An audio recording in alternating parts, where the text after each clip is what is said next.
Alô pessoal, então vamos fazer o seguinte agora, vamos dar continuidade ao nosso conteúdo, tá bom? Nós estamos falando de plano de aula. Na primeira aula, no primeiro vídeo, nós falamos sobre os aspectos conceituais. Nesse momento agora, eu vou pegar um modelo de plano de aula e vou explicar alguns dos itens que eu considero importante em qualquer plano de aula. Lembra que eu falei que tem que ser simples, todavia ser aplicável? Então, vamos lá. Primeira coisa, todo plano de aula tem que ter o nome do professor, a data da aula, né? A série, qual é a série, qual é o ano, né? É primeiro, segundo, terceiro, quarto ano, qual é a turma, qual é a disciplina. Então, eu tenho que ter essa parte organizacional no plano de aula, tá bom? Agora, os elementos propriamente dito desse plano de aula. Primeira coisa, eu tenho um tema. Qual é o tema da minha aula? É números naturais. Vamos dar um exemplo aqui, números naturais. Esse tema, ele tem que ter alguns conteúdos. Quais os conteúdos que eu vou abordar ali no meu plano de aula? Eu vou trabalhar o conteúdo números naturais, conceitos, números naturais, comparações, números naturais, estrutura. Ora, eu preciso trazer, de certa forma, um conteúdo a abordar. Eu tenho que ter também objetivos no meu plano de aula. E quando nós falamos em objetivos, eu separo esses objetivos em duas classes. Primeiro, objetivo geral. Segundo, objetivos específicos. Então, objetivo geral é aquilo que eu quero na minha aula. O que eu quero na minha aula? Qual é o meu objetivo maior? Aí, atentando que quando eu falo de objetivo geral e específico, todos eles eu tenho que começar com um verbo no infinitivo.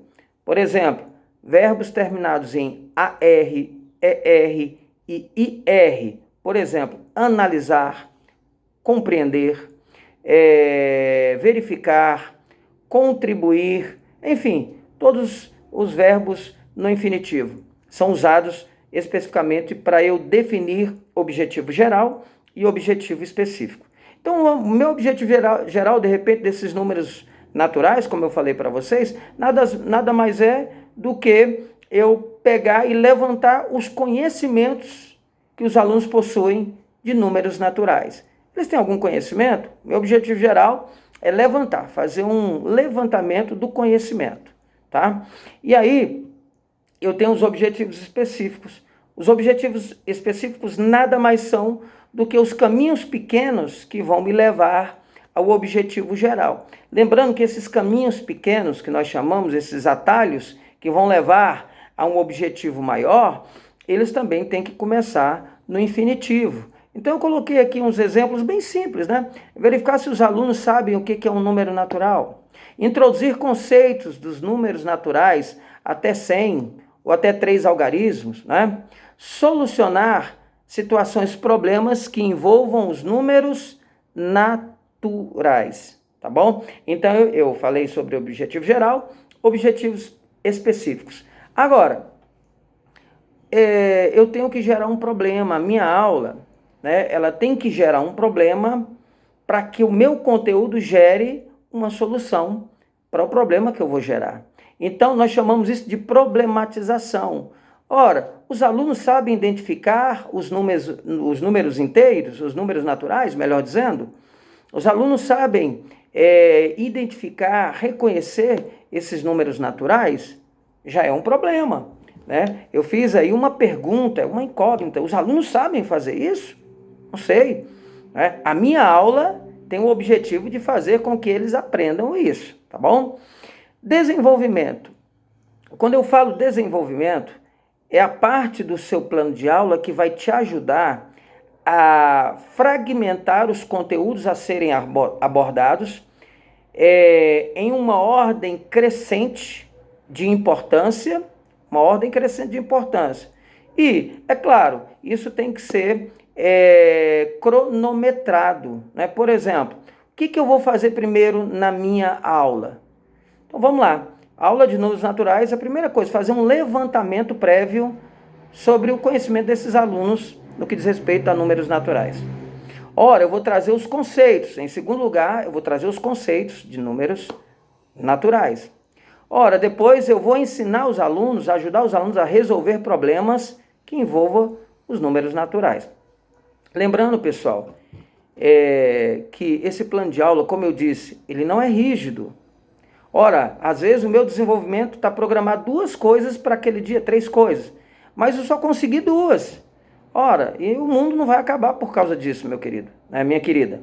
Então, nós temos que nos ajustar a essas demandas também, né? Quando eu falo do professor contemporâneo, ele tem que entender que pode ser que em um encontro ele consiga alcançar um objetivo, né? Os objetivos, mas em outro encontro ele não consiga, né? Cada aluno é um aluno, cada história é uma história, tá bom? Você precisa também, meu querido, minha querida, ter recursos. Quais os recursos que você vai utilizar? Leitura de textos? Pode? Pode. Atividades com jogos? Sim. Livro didático, revista, jornal, internet, calculadora. O que você tiver de aparato, né, de recursos didáticos, podem ser usados sem problema, tá bom? E aí sempre é bom você deixar uma sugestão para que o aluno complemente o estudo dele em casa, partindo do pressuposto que ele vai usar os conhecimentos que ele teve em sala de aula, tá bom? Então, você tem que dar uma sugestão para casa. O que ele vai fazer em casa? Para que ele consiga assimilar melhor esse conteúdo. E em último lugar, todo plano de aula tem que ter um instrumento avaliativo. Então, como eu vou avaliar o aprendizado do aluno naquele dia? Eu vou dar uma avaliaçãozinha, uma produção textual, uma avaliação oral, uma avaliação escrita, individual, em grupo? Não tem problema, né? Até porque nós entendemos que a avaliação não é um instrumento punitivo, não. Se eu pensar que a avaliação é um elemento de punição, então eu estou indo na contramão da educação, tá bom? Então, fechou aí? Legal? Plano de aula. Só relembrando aqui para vocês, eu tenho que ter um tema, conteúdo, eu tenho que ter objetivos. Dos objetivos, eu tenho objetivo geral e objetivo específico. Além disso, eu tenho que ter um problema, ou seja, uma problematização. Tenho que ter um desenvolvimento, recursos didáticos, sugestões para casa, né? Para aumentar o conhecimento, para assimilar o conhecimento. E por último, eu tenho que ter um instrumento de avaliação, tá bom? Então, olha só, o que você vai fazer? Eu coloquei no Moodle um modelo de um plano de aula. Então, qual é a atividade que você vai fazer? Você vai pegar o modelo do plano de aula e vai desenvolver um plano de aula. Agora, presta atenção.